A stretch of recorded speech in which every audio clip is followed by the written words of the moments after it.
रागिनी शौक होकर भैरव की तरफ देख रही थी। भैरव ने उसके चेहरे को देखते हुए कंधे ऊपर उठाकर कहा, क्या हुआ, ऐसे क्यों घूर रही हो? मैंने कुछ ऐसा बोल दिया जो तुम्हें अजीब लगा?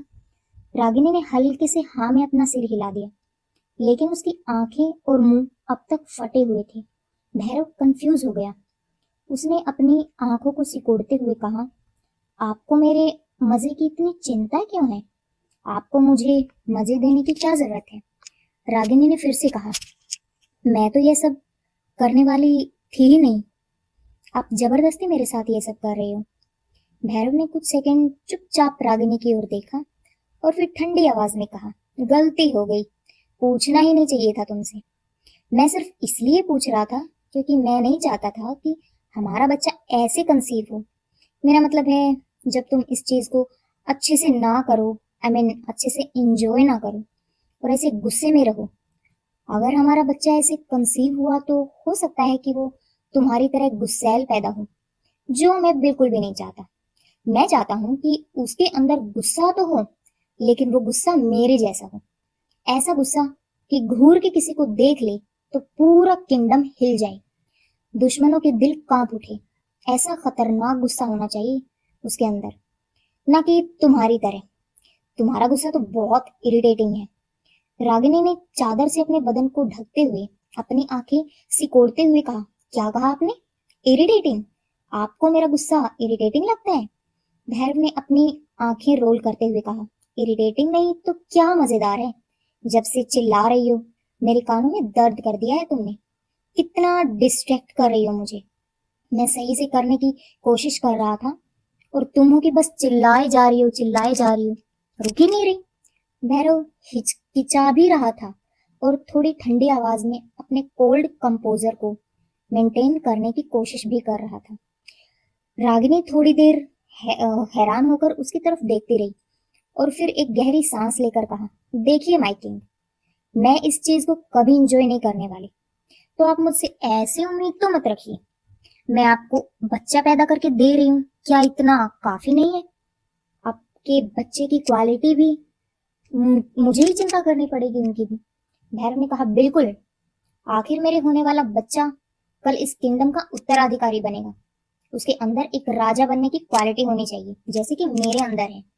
यह सुनकर रागिनी अपनी आंखें रोल करती है और धीरे से कहती, क्वालिटी? क्या घंटा क्वालिटी है। अगर मैंने ऐसा बच्चा पैदा कर दिया तो मैं ही शर्म से डूब मरूंगी। भैरव चौंक कर गुस्से में बोल पड़ा, क्या कहा तुमने अभी अभी? मेरी क्वालिटी डूब मरने लायक है? रागिनी थोड़ी हैरानी से भैरव की तरफ देखकर सोचने लगी, इसने सुन कैसे लिया? मैंने तो इतना धीरे से कहा था। उसे इस तरह से हैरान देखकर भैरव ने कहा, ऐसे क्या देख रही हो? मैं बहुत अच्छे से सुन सकता हूँ जो तुम अपने मन में भी बोलती हो, इसलिए सोच समझकर सोचा करो, समझे? रागिनी चुप हो जाती है। भैरव खड़ा होकर जाने लगता है। रागिनी बोली, अब आप कहाँ जा रहे हैं? भैरव ने मुश्किल से अपने नीचे के हिस्से को कपड़ों से ढकते हुए कहा, तुमने सारा मूड खराब कर दिया मेरा। अभी मेरा ये सब करने का कोई मन नहीं है, तो मैं जा रहा हूँ अपने जरूरी काम पे। यह बोलकर भैरव ने मैजिक से अपने कपड़े बदले और फिर कमरे से बाहर चला गया। रागिनी चादर को अपने बदन पर लपेटे हुए शौक में दरवाजे की तरफ देख रही थी और फिर बुदबुदाई, क्या आदमी है यार। नहीं सॉरी, मतलब क्या वैम्पायर है, इडियट कहीं का। भैरव अपने घोड़े को लेकर एक महल के बाहर पहुंचा। भैरव के आते ही महल के बाहर खड़े पहरेदार एकदम से अपने घुटनों पर बैठ गए और सीने पर हाथ रखकर अपने किंग का वेलकम किया। उन सबको इग्नोर करता हुआ भैरव घोड़े से उतरा। घोड़े की गर्दन को हल्का सा थपथपाया, सिर को सहलाया और फिर एक गार्ड को उसकी देखभाल के लिए छोड़कर वो महल में अंदर चला गया। जैसे जैसे भैरव आगे बढ़ रहा था, सामने आने वाले सारे सैनिक नौकर अपने घुटनों पर बैठकर भैरव का अभिवादन कर रहे थे, मतलब वेलकम कर रहे थे, ठीक है, उसे रिस्पेक्ट दे रहे थे। भैरव के आने की सूचना से ही औरतों को तुरंत वहां से दूर छुपा दिया जाता है, क्योंकि भैरव के सामने आने की इजाजत नहीं है औरतों को। जल्द ही भैरव महल के अंदर पहुंच गया और एक सैनिक से कहा, तुम्हारा महाराज कहाँ है? सैनिक ने कहा, माय किंग, वह रूमानी बाग में है, मैं बुला दूं? भैरव ने सिर हिलाकर कहा, नहीं, मैं खुद जाकर मिल लूंगा, रहने दो। यह बोलकर भैरव चला गया। सैनिक थोड़ा चिंता में पड़ गया, क्योंकि उनके राजा ने कहा था कि वह अपनी गर्लफ्रेंड के साथ रुमानी बाग में कुछ प्यार भरे लम्हे बिता रहा है और कोई भी उन्हें डिस्टर्ब ना करे। लेकिन किंग भैरव के सामने भला कौन बोल सकता था? वह पूरे शैडोलैंड का इकलौता किंग था, किसी एक राज्य का नहीं। एक आदमी गार्डन में झूले पर लेटा हुआ था और एक खूबसूरत सी लड़की उसके सिराने बैठी हुई थी और उस आदमी का सिर उस लड़की की गोद में था। वह लड़की बड़ी ही प्यार से मुस्कुराकर उस आदमी के बालों में उंगलियां फेर रही थी, उसके सिर को सहला रही थी, उसके गालों को सहला रही थी और वह आदमी हाथ में गुलाब का फूल लेकर बड़े ही मजे के साथ उसे देख रहा था। वह अपने खूबसूरत चेहरे पर गुलाब के फूलों को फेर रहा था, जिससे वह लड़की शर्मा रही थी। उसे देखते हुए उस हैंडसम आदमी ने एक शायरी पेश की। तो सुनिए शायरी कैसे है। तेरी बाहों में सुकून मिलता है यूं, जैसे बादलों में चांदनी का नूर मिलता है। तेरी बाहों में सुकून मिलता है यूं, जैसे बादलों में चांदनी का नूर मिलता है। तेरी मुस्कान में खो जाऊं मैं इस तरह, जैसे रूह को अपनी मंजिल का गुरूर मिलता है। वाह वाह जी, क्या बात है। उस आदमी की शायरी सुनकर वह लड़की और ज्यादा शर्मा जाती है। तभी अचानक वहां पर किसी के गला साफ करने की आवाज सुनाई देती है। जब दोनों ने पलट कर देखा तो थोड़ी सी दूरी पर भैरव खड़ा हुआ था, हाथ छाती पर क्रॉस किए, एक्सप्रेशन एकदम कड़क थे। भैरव को देखते ही अचानक वह हैंडसम सा आदमी झूले से एकदम से हड़बड़ाकर नीचे गिर गया और वह लड़की भी शौक होकर तुरंत खड़ी हो गई।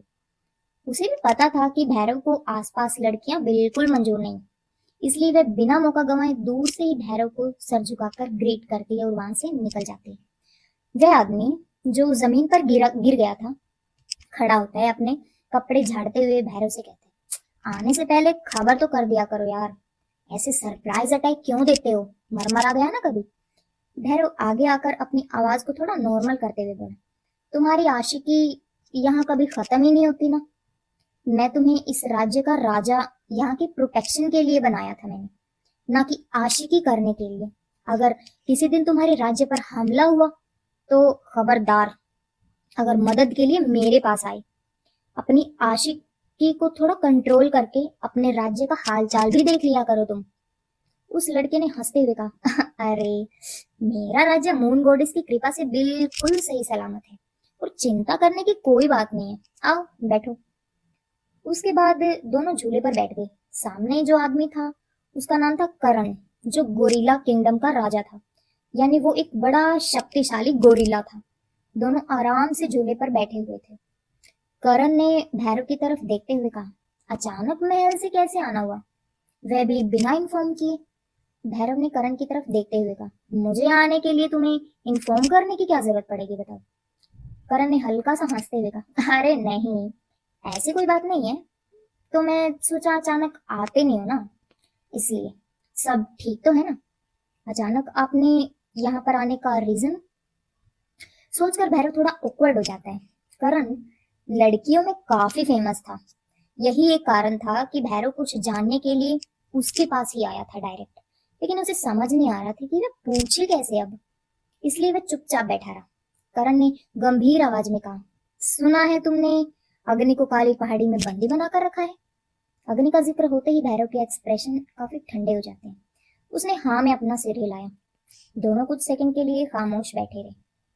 अग्नि दोनों का ही अच्छा दोस्त था। करण ने गहरी सांस ली और कहा, मैं कभी सोच भी नहीं सकता था कि वह इस कदर हमारे खिलाफ हो जाएगा। हम लोग दोस्त हुआ करते थे यार। भैरव ने काफी सीरियस आवाज में कहा, अब वह हमारे राज्य के लिए खतरा बन चुका है और हमारा भी सबसे बड़ा दुश्मन।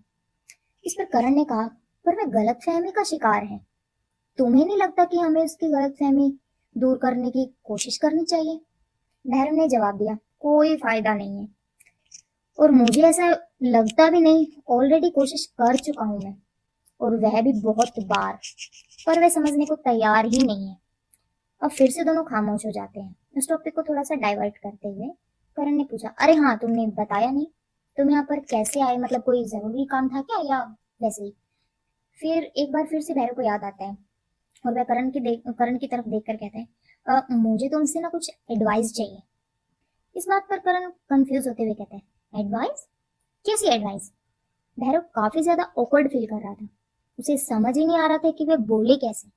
हिचकिचाते हुए वो बोलने लगता है, वो एक्चुअली एक्चुअली मुझे ना वो तुमसे जानना था कि मुझे तुमसे जानना था।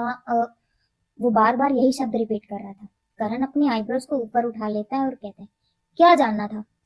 ठीक से बोलो भैरव। भैरव चुप होकर गहरी सांस लेता है और फिर करण से पूछता है, मुझे तुमसे जानना था, सेक्स कैसे करते हैं? यह सुनकर कुछ देर के लिए हवा में सन्नाटा सा पसर गया। करण की आंखें बड़ी और मुंह खुला का खुला रह गया। उसका ऐसा रिएक्शन देखकर भैरव इरिटेट होकर उसके कंधे पर मुक्का मारते हुए बोला, ऐसे रिएक्ट मत करो। भैरव की बात सुनकर और उसका मुक्का खाकर करण होश में आते हुए बोला, सॉरी, आई थिंक मैंने कुछ गलत सुन लिया।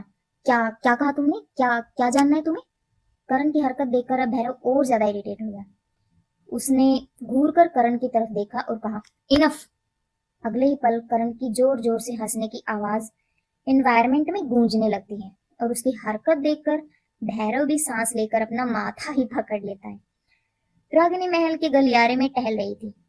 वह अपने गर्दन पर हाथ रखकर महसूस कर रही थी, लेकिन उसे वहां पर काटने के कोई भी निशान महसूस नहीं हो रहे थे। एक गहरी सांस लेकर रागिनी ने कहा, हो कितना इरिटेटिंग था ना सब कुछ। बेवकूफ वैम्पायर, मेरा इतना सारा खून पी गया, लेकिन कितना अजीब है, उसे तो किस करना तक भी नहीं आता। यह कैसे हो सकता है? फिलहाल इन सब चीजों के बारे में ज्यादा ना सोचते हुए रागिनी वहां से चली जाती है। वो एक जगह से गुजर रही थी, तभी अचानक किसी ने उसका हाथ पकड़कर जोर से उसे खींच लिया। रागिनी की आंखें शौक से बड़ी हो गई। अगले ही पल उसने अपने आप को दीवार से लगाया हुआ पाया और अपनी गर्दन पर एक नुकीली धार वाली खंजर को महसूस किया। उसकी आंखों के सामने गुस्से और कोल्डनेस से भरी आंखें उसे घूर रही थी।